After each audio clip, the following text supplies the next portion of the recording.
Secara umum skema ataupun alurnya kita bisa lihat sebagai berikut. Nah, investor ya itu menyerahkan ataupun mentransfer dananya kepada MI dengan cara apa? Dengan akad apa? Dengan akad dia menguasakan atau mewakilkan kepada manajer investasi.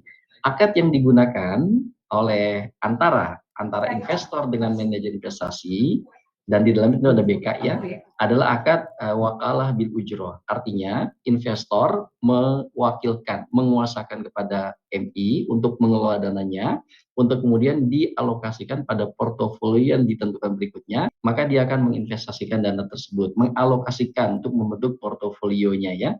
Nah, apakah nanti dalam saham syariah, sukuk korporasi, kemudian sukuk negara, ataupun SBSN, dan juga instrumen pasar uang syariah dan efek syariah lainnya. BNI Asset Management yang mengelola dana dompet duafa ya, membentuk satu reksadana syariah berbasis wakaf yang disebut dengan reksadana BNI AM Dana Dompet Duafa. Ini milik Yayasan Dompet Duafa.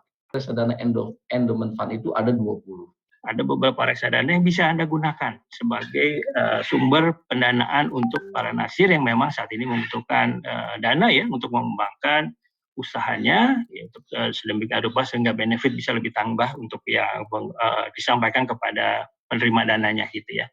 Jadi ada 4 jenis ya saya bilang di sini karena sektorial. Kenapa saya bilang sektorial? Karena ini memang multiplier efeknya sangat besar ya karena langsung kepada masyarakat secara umum gitu ya, masyarakat yang bisa digunakan dananya ini untuk secara berkelanjutan di sektor real. Para nasir yang bisa menggunakan reksadana penyertaan terbatas ini adalah pihak-pihak tertentu yang memang memerlukan pendanaan ya untuk pembiayaan target tertentu, bisa menggunakan efek ya, menerbitkan efek.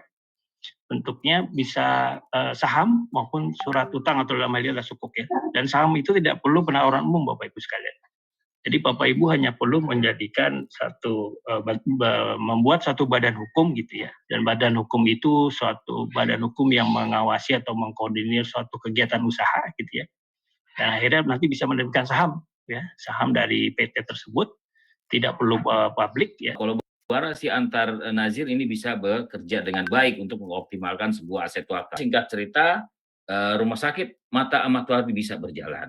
Di dalam perkembangannya kemudian ada cash wakaf link sukuk yang ingin digagas oleh pemerintah agar ini menjadi sebuah pionir bagi instrumen keuangan yang berbasis wakaf. Memang main sponsornya adalah BPKH. Berikut kemudian adalah perbankan syariah termasuk nazir hanya satu nazir waktu itu dompet duafa juga ikut penyertaan di sana senilai 1,5 miliar.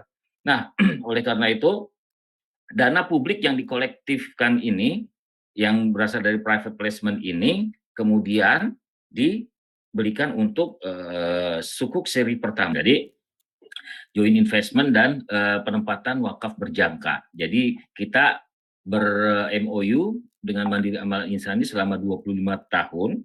Ada 2 instrumen yang ditempatkan. Pertama instrumen wakaf berjangka dan yang kedua adalah penempatan investasi chip in di dalam kepemilikan sahamnya.